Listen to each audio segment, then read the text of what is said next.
ভাত বাড়ো ফটাফট। আজকে একটু তাড়াতাড়ি খাই, প্রতিদিন 3টে সাড়ে 3টের সময় হয়।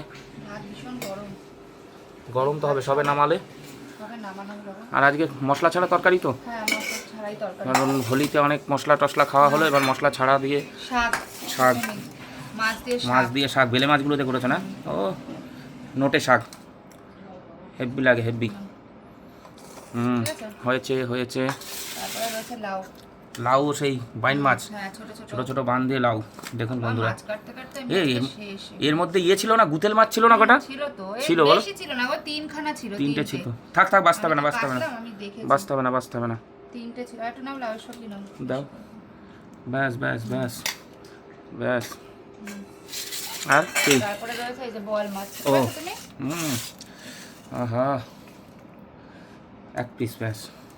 আলু দাও, আলু অল্প অল্প, কাঁচা লঙ্কা দিয়ে করা হয়েছে। ঠিক আছে, মশলা নেই, আমি দেখেই বোঝা যাচ্ছে। একটু পেঁয়াজ টেয়াজ দিয়ে করেছে বোধহয়, না?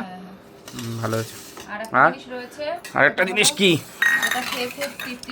আমের টক। আমি বুঝে গেছি দেখে, আমি বলেছিলাম মারে আমের টক বানা। না, এই এরকম জল জলে টকটাই ভালো লাগে বেশি, সর্ষে ফোড়ন দিয়ে। বাজারে পাওয়া যাচ্ছে তো আম, আমি আগের দিন বাজার থেকে নিয়ে এসেছি। থাক, এক বাটি খেয়ে তো পেট ঠান্ডা হবে। ঠিক আছে, নাও। তোমরা বসবা নাকি? বসে পড়ো।